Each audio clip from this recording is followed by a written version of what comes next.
আমি একটাকেও ছাড়ব না। আমি সন্দেশখালীর দিলীপ মল্লিক, ডাক্তার সিরাজকেও যেমন ছাড়ব না, বাদল মিত্র, দীপঙ্কর ভট্টাচার্য, লিটনকেও ছাড়ব না।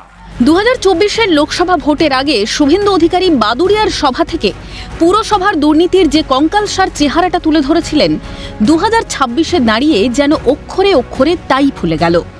সরকারি ত্রিপল চুরি থেকে শুরু করে কোটি কোটি টাকার কালো সোনা বাদুড়িয়া পুরসভার চেয়ারম্যান দীপঙ্কর ভট্টাচার্যের দুর্নীতির ডেরা থেকে যা উদ্ধার হলো তা দেখে চক্ষু চড়ক গাছ খোদ পুলিশ আধিকারিকদেরও।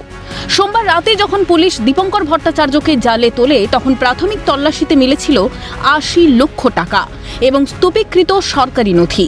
ধৃত চেয়ারম্যানকে 6 দিনের পুলিশে হেফাজতে নেওয়া হয়। বুধবার সকালে দীপঙ্করের বাড়ির পাশেই পাট খেতে যান চাষিরা। তারা দেখতে পান মাটির তলায় কিছু একটা পোঁতা রয়েছে। তারা থানায় খবর দেন। পুলিশ সে সময় দীপঙ্করকে নিয়েই এলাকায় ঘুরছিল। এবার দীপঙ্করকে নিয়েই সেই জায়গায় পৌঁছয় পুলিশ।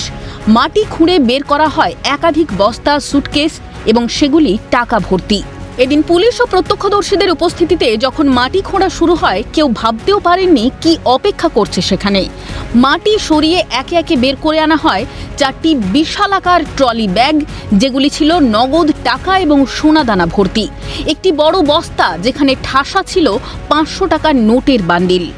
প্রত্যক্ষদর্শীদের দাবি, উদ্ধার হওয়া অর্থের পরিমাণ কয়েক কোটি টাকা ছাড়িয়ে যাবে। সকালবেলায় যারা চাষ করতে এসেছিল তারা খবর দিয়েছে যে 3-4টে ব্রিফকেস পাওয়া গিয়েছে আর একটা বস্তা। তারপরে পুলিশ এসেছিল এবং একটা সন্দেহ হচ্ছিল যে বোম টোম আছে হয়তো। তারপরে যারা বোম স্কোয়াড সব এসেছিল তারা খুঁজে দেখেছে একটা বস্তায় টাকা পাওয়া গিয়েছে, 1 বস্তা ভর্তি, আর 4টে ব্রিফকেসে একটাই বোধহয় সোনা পাওয়া গিয়েছে। বাকিগুলো কি পাওয়া গিয়েছে আমি আর জানি না। এখন ওখানে তদন্ত হচ্ছে এবং খোঁজ চলছে। এবং আমাদের স্থানীয় যে কাউন্সিলর ছিলেন তিনি কালকেই গ্রেপ্তার হয়ে গিয়েছেন। তার ওখান থেকে 80 লক্ষ টাকা পাওয়া গিয়েছিল। তারপরে আজকে আবার এইগুলো উদ্ধার হয়েছে।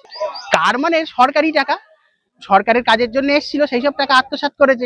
যেটা হয়েছে সারা বাংলায় হয়েছে একই জিনিস। এটা হচ্ছে পুরা বিল এখানে চাষ হয়, ওই দেখুন ওখানেই বিলের মধ্যে পাওয়া গিয়েছে আজকে সকালে। বিজেপি নেতা বিশ্বজিৎ পাল এই ঘটনায় তীব্র আক্রমণ শানিয়ে বলেন, দীপঙ্কর বাবু জনসেবার নামে কেবল নিজের উন্নয়ন করেছেন, কোনো শংসাপত্র বা কাজের জন্য তিনি টাকার দাবি করতেন। এই ঘটনার সঠিক তদন্তের দাবি জানিয়ে চেয়ারম্যানের কঠোর শাস্তির দাবি বিজেপি নেতার।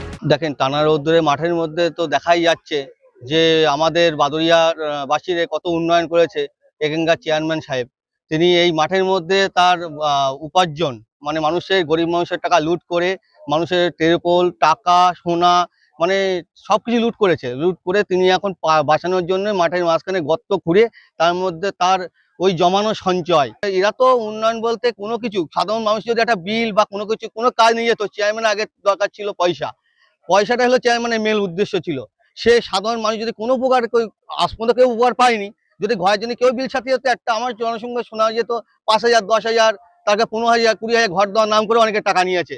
সেসব টাকা মানুষের টাকা, সাধারণের টাকা, সেসব টাকা লুট করা টাকা মানুষ এখন চেয়ারম্যান নিজেকে বাঁচানোর জন্য মাঠের মাঝখানে গর্ত করে পুঁতে রেখেছে।